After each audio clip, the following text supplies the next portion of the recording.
Il s'agit probablement de la version moderne de l'arroseur arrosé, car le groupe d'attaquants Logbit, connu pour ses activités de ransomware, s'est fait lui-même attaquer par un autre groupe d'hackers qui a laissé un joli petit message sur leur site « Don't do crime, crime is bad ». Alors évidemment, on ne pouvait pas ne pas en parler dans le récap de l'actualité cyber de cette semaine, où l'on parle aussi des pays du Nord qui mettent en place des solutions de backup pour notamment le paiement face à ces câbles qui se font couper constamment dans la mer Baltique, ou encore de l'application Télémessage, un clone de Signal, qui révèle des jolies surprises et qui est utilisé par le gouvernement américain.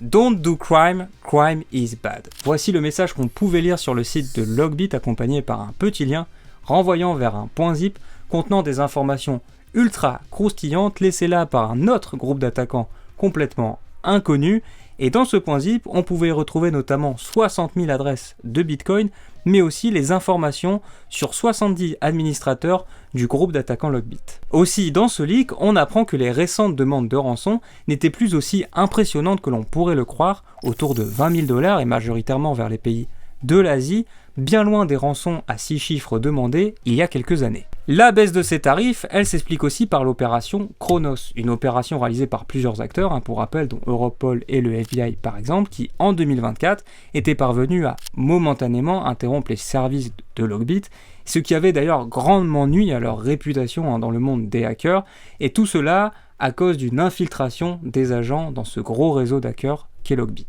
Soyons honnêtes maintenant, et comme tout le temps dans le monde de la cyber, cette victoire n'est que de courte durée car il ne va pas falloir très longtemps avant que des hackers montent un Logbit 4.0 qui feront eux beaucoup plus attention à leur infrastructure et seront donc encore plus intouchables, ce qui obligera tout le monde à élever son niveau de jeu.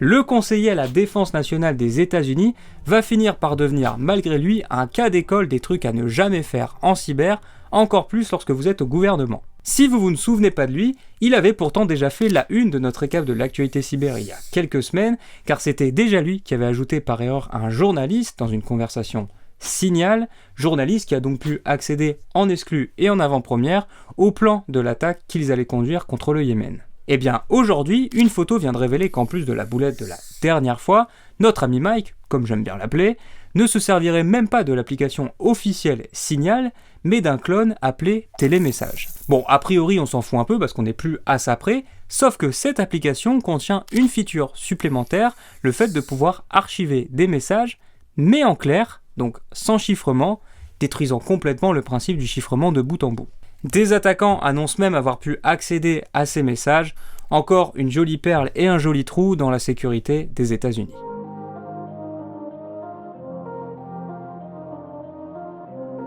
Ah, ces fameux câbles sous-marins qui se coupent dans la mer sans trop savoir pourquoi ou uniquement par accident. On en avait d'ailleurs parlé il y a quelques semaines dans le récap de l'actu, et l'Europe elle-même avait été obligée de prendre la parole pour essayer de couper court aux rumeurs sur la Russie. Bon, le petit problème, c'est que ces coupures de câbles, ce n'est pas vraiment innocent, car ça provoque aussi des coupures d'internet. Votre boomer interne pourrait se dire qu'après tout, ce n'est pas si grave ou pas si catastrophique, sauf qu'en réalité, de plus en plus de services dépendent d'internet, et qui dit plus d'internet, dit plus la possibilité de payer par carte bancaire. Dans un monde où l'argent liquide disparaît petit à petit, les pays du Nord ont décidé de réagir, dont la Finlande par exemple, où là-bas, c'est moins de 10% des transactions qui sont réalisées en liquide tout de même, et qui essayent donc de développer le paiement par carte sans connexion. Voilà donc un exemple qu'on devrait essayer de suivre, développer notre résilience, c'est-à-dire notre capacité à réagir à un incident de ce type, car aujourd'hui, qu'est-ce qui se passerait si nous étions coupés du monde ?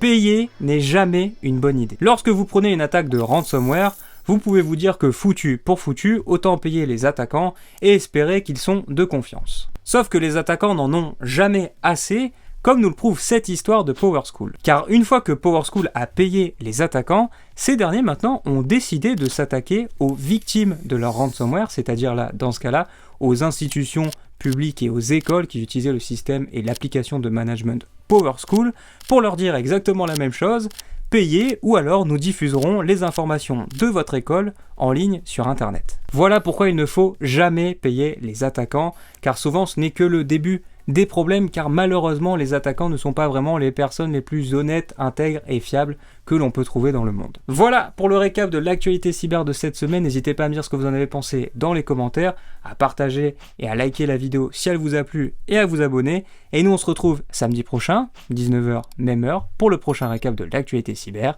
Salut!